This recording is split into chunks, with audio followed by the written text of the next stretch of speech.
Anything you can do, I can do better. I can do it better than you. No, you can't. Yes, I can. No, you can't. Yes, I can. Yes, I can. Hey guys, DB Right here, and today I am back with another dose of Dragon Ball What-Ifery. And today I'm starting another new What If, because let's face it, we need more What Ifs on this channel. Today I will be discussing what if Kami restored his youth. A very interesting discussion, I think, which could have some serious, could cause some serious changes in the overall story for the rest of Dragon Ball, into Dragon Ball Z, possibly even Dragon Ball Super if we get that far. Now, this story begins where Goku, in between Goku's training on the lookout with Kami before he enters the Tenkaichi Budokai, where he'll eventually face Junior. Now, why there? Because we've got 3 years of unused Dragon Ball wishes. Okay, grant you, one was used to bring back everyone that was killed during King Piccolo's reign of terror. Krillin, Roshi, Chiaotzu, the entire martial arts society. So, there are still 2 more years for the next Tenkaichi Budokai that there's at least 2 more wishes they could do. So they're going to use one of those wishes for Kami to restore his youth, much like King Piccolo does in the previous arc. He asks the Eternal Dragon for eternal youth. And, of course, this makes Kami a much younger Guardian of the Earth, as well as makes him more formidable, because one of the advantages you get from regaining your youth by the Dragon Balls is that your prime is restored as well. So this puts Kami in better fighting shape than what he has been, since he got older. Pretty much the same sort of power difference that King Piccolo got when he made the exact same wish 3 years ago. And how does this benefit Goku and what's going to happen next? Well, because Kami is young, he can actually take on some of the training with Goku and get himself and Goku even stronger than what Goku is in the original story. Because at this point, Kami can easily mop the floor with Goku. So the training for Goku is actually a lot more intense than what it was previously. And Kami being younger and testing out his new skills, getting a handle, learning all his lost skills, he's more keen to actually train with the young fighter. Bottom line is, Goku's training is a lot more intense than what it was originally. Does Goku still stay the full year in the hyperbolic time chamber? No, he just gets an extra month out of it. After all, hyperbolic time chamber is very intense. Even for a fully powered Super Saiyan, it was really intense. Before Dende came along in Dragon Ball Super and made it something really, really easy. But we're not getting into that. No, we are way off that yet. The 3 years have passed, and it is time for the Tenkaichi Budokai, and Goku meets up with his friends. And pretty much that all plays out per normal. Is Kami there? Also, yes, of course he is, and yes, he is disguised as Hero, just like he is in the original. He's there to do basically what he fears Goku won't do. Finish off Junior if it comes to it.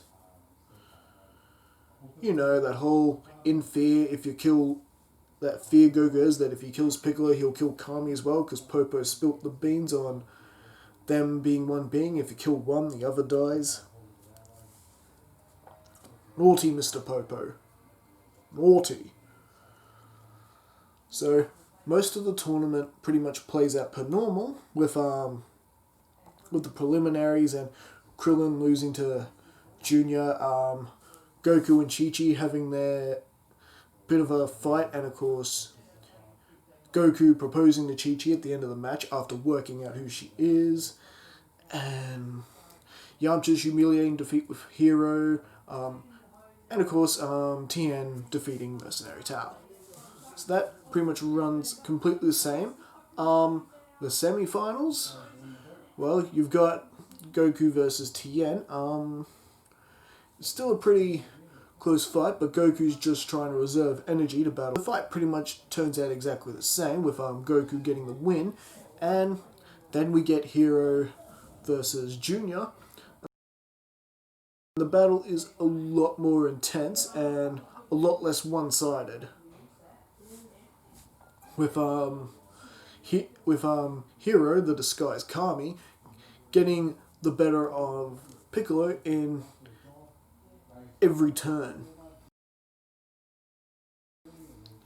And Piccolo is just completely bewildered, doesn't know what's going on here, but he does recognize the fighting style, and of course works out that Hero is in fact Kami when he reads his mind, and Kami makes the same mistake he makes in the original, trying to capture him with the Martha Bar. Piccolo, of course, ultimately reversing it on him.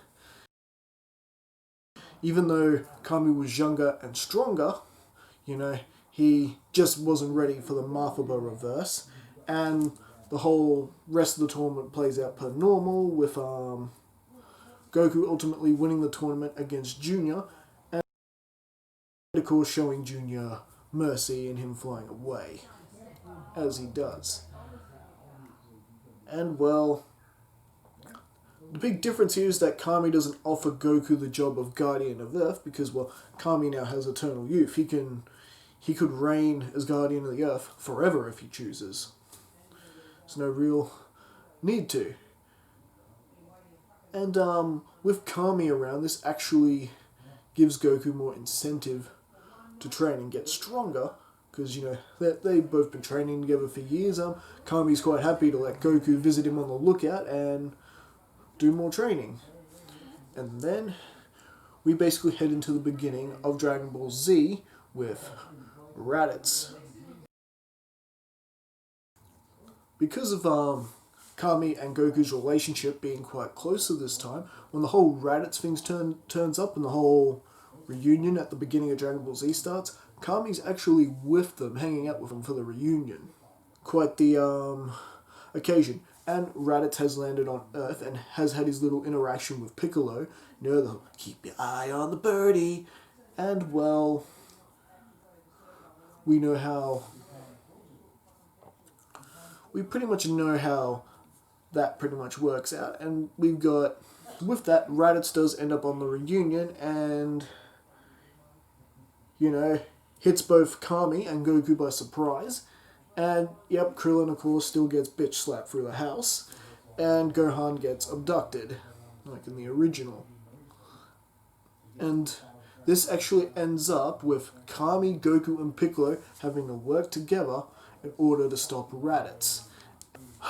So I see brother has brought the other green man with him. You need Namekians to do your battling for you? Yep, Raditz actually spills the beans right then and there about Kami and Piccolo being Namekians. And of course, Kami being taken aback by this, and Piccolo, suddenly things begin to make sense. The Dragon Balls, how he had this natural ability to create them, all that. So we get that revelation quite early. And he's reading the power levels. All of them are pretty much on the 300, 330 mark. Goku, 330. Piccolo, I'm pretty sure he was 320. And Kami is... Kami kept up his training in the 3 years. And the occasional training match with Goku. Which, now that I think about it, that would actually make them stronger. Okay, forget what I said. They're actually stronger. They're more... Goku and Kami are more on the 400 mark. That's without them using full-powered Ki Blast, which pushes them over the 1,000. Raditz is detecting their power levels, and this time it's not just Kakarot, it's 2 Namekians with him. This isn't really looking good for Raditz. I mean, if it was just one of them, 2 of them, yeah, but it's 3 of them. And the battle between him and the trio goes very differently than what it does when he fights Goku and Piccolo in the original. You got all three of them pretty much going at Raditz almost in complete unison. They're battling him as one. Like, Goku and Piccolo, of course, had their fair share of battles against each other over the years. They know each other pretty well, so they'd be able to make a pretty formidable team. Plus, you got Kami, who knows Piccolo very well, and knows how he works and how his mind operates. Plus, all the time he spent with Goku and all their times training together. Raditz is not having a good day at all. He does manage to turn the tables a little when he fires a double Sunday, and he does a bit of damage to both Kami and Piccolo. Both of them, funny enough, losing their arms. Have you seen my arm? You can't miss it, it's green! Ha ha ha ha! And, you know, Piccolo does tell Kami and Goku that he has a new attack he's ready to try out. Them two just need to keep distracting him until he's ready to set it off. And, well, them battling with Raditz, Kami and Goku attacking Raditz together while Piccolo charging my attack.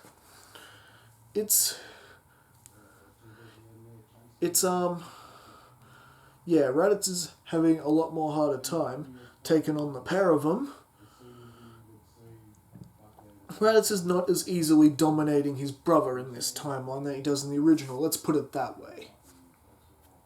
And Goku does manage to grab a hold of Raditz's tail, and, Raditz does convince Goku to let go of it, like he does in the original, because Goku's just trusting, please let me go, okay. And of course, what happens to Goku next does set off Gohan's rage boost, like in the original. Gohan charges him and hits him really hard. Piccolo hasn't fired the special beam cannon yet. He's still on his first attempt, and he's charging up as much power as he possibly can. And this hit actually did a lot more damage to Raditz than in the original, considering that Raditz is pretty much already getting weaker from all that battling with Piccolo, Goku, and Kami. Alright, and like in the original, he basically then attempts to kill Gohan, and that's when Goku, grabs Raditz in the full Nelson, and Goku just tells Piccolo immediately to fire, who doesn't hesitate, despite Kami's protest. Piccolo, don't! There must be another way! But deep down, they all know there really isn't another way, and Goku does end up sacrificing himself to stop Raditz. Piccolo spilling the beans about the DragonBalls, and Raditz is then going, I'm afraid I'll have the last laugh. You see this device on my head? It's actually a scouter. My Saiyan comrades have been listening the whole time. They will come. They will kill you all. And they will bring me back, and I'll have the last laugh. And of course, Piccolo finishing off Raditz, and Kami then begins to put his whole plan into motion, Goku getting his training by King Kai in Snake Way. And Krillin, Roshi, everyone else arrive, and Piccolo fills them in with what's going on, and of course takes Gohan off with him, and I think that is where we're going to actually leave things for right now. So what do you guys think? Do you like this scenario? Do you like what I've come up with here? Do you like how I've restored Kami's youth, and how is this going to affect the battle against Nappa and Vegeta when they come knocking on the door? Anyway, let me know in the comments. Don't forget to like and subscribe. This is DB Rice signing off. Catch you later.